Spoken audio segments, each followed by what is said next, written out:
अस्सलामुअलैकुम। नूरान अकेडमी में आज हम इस बात पर तबादला ख्याल करेंगे कि ईमान ने सितारों का नक्शा कैसे बनाया। अगर आपको इससे फ़ायदा पहुंचे तो बराह करम सब्सक्राइब करके और इसे सदका जारिया के तौर पर शेयर करके हमारी मदद करें।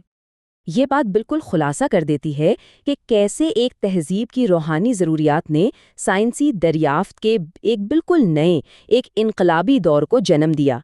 एक ऐसा दौर जहां आसमानों का मुतालिया सिर्फ हिसाब किताब से नहीं बल्कि नज़्म-ओ-ज़ब्त, रियाजी और सबसे बढ़कर ईमान के साथ किया जाता था। तो सोचें ज़रा, आज की जदीद टेक्नोलॉजी से बहुत पहले इब्तदाई मुसलमान भी कायनात की तरफ देखते थे, लेकिन उनका मकसद कोई तोहम परस्ती नहीं थी, बिल्कुल नहीं, बल्कि एक बहुत ही मुक़द्दस मकसद था, अपनी रोज़मर्रा की इबादात के लिए दुरुस्ती की ज़रूरत। तो आइए इसमें गहराई में चलते हैं। बात शुरू करते हैं इस बुनियादी मसले को समझने से जिसका उन्हें सामना था। ज़रा एक आलमी उम्मत का तसव्वुर कीजिए। इनके लिए अंदाजे से काम चलाना कोई ऑप्शन था ही नहीं। सोचें, नमाज के लिए गलत सिमत या रमज़ान का आगाज़ गलत दिन पर करना, ये सिर्फ छोटी मोटी गलतियां नहीं थीं। नहीं, ये इबादत में गफलत के मुतरादिफ था। वो जो अफरा तफरी और नज़्म के दरमियान का फ़र्क था, वो आसमान में सितारों में लिखा हुआ था। बस ज़रूरत इस बात की थी कि इसे सही तरीके से पढ़ा जाए। तो इस तहजीबी ज़रूरत के जवाब में ईमान ने एक बिल्कुल नए इल्म को जन्म दिया। तो हुआ ये कि इस पुकार पर लब्बैक कहते हुए उलमा की एक पूरी नस्ल उठ खड़ी हुई।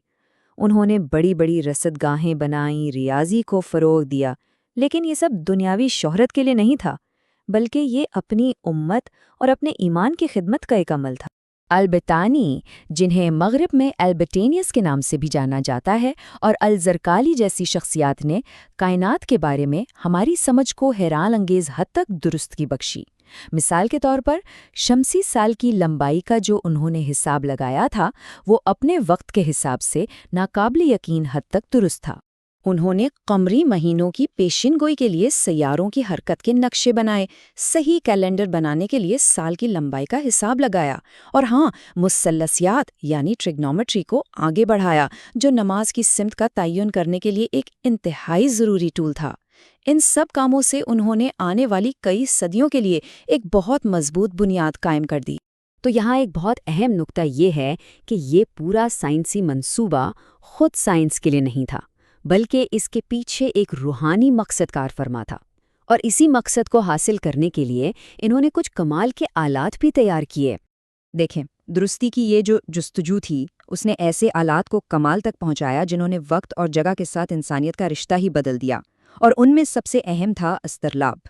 ये एस्ट्रोलैब इंजीनियरिंग का एक ऐसा शाहकार था, समझें कि ये एक तरह का एनालॉग कंप्यूटर था जिसने गोया आसमान को इंसान के हाथ में लाकर रख दिया। इस एक आले की मदद से कोई भी शख्स बड़ी आसानी से सितारों को देखकर सही वक्त बता सकता था, नमाज के लिए क़िबले की सिमत मालूम कर सकता था, और तो और बड़े बड़े सहराओं और समंदरों में अपना रास्ता तलाश कर सकता था। एक तरह से पूरा आसमान मुन्नज़म हो गया था। लेकिन सवाल ये पैदा होता है कि आखिर दुरुस्ती के लिए ये इतनी गहरी लगन आई कहाँ से? इसका जवाब हमें इस्लामी नुक्ता-ए-नज़र के बिल्कुल मरकज़ में मिलता है। इस्लाम हमें एहसान का तसव्वुर सिखाता है, यानी हर काम को बेहतरीन तरीके से कमाल के साथ करना। अब अगर नमाज इबादत है तो उसे इंतहाई दुरुस्ती के साथ अदा करना ये खुद बंदगी का एक आला अमल है।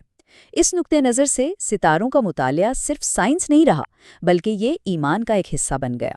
तो इस तरह इल्म और इबादत कोई दो अलग अलग चीज़ें नहीं थीं, बल्कि इन्हें एक ही परिंदे के दो परों की तरह समझा जाता था, जो एक मोमिन को बुलंदी की तरफ ले जाने के लिए एक साथ काम करते हैं।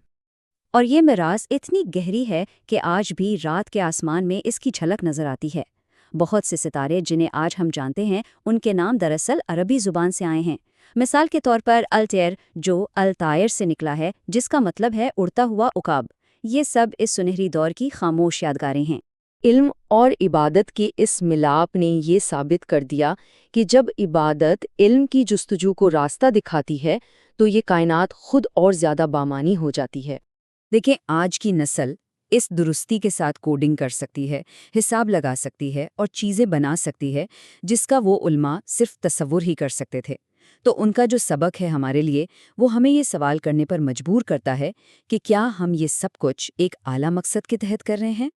انہوں نے زمین پر زندگی کو منظم کرنے کے لیے آسمانوں کو ایک ترتیب میں لایا۔ ان کی یہ جستجو آج ہم سب کے لیے ایک بہت گہرا چیلنج چھوڑ جاتی ہے کہ اب ہم انسانیت کی بھلائی کے لیے کون سے نئے نظام بنائیں گے؟ نوران اسٹوڈیو کی طرف سے پیش اور تخلیق کیا گیا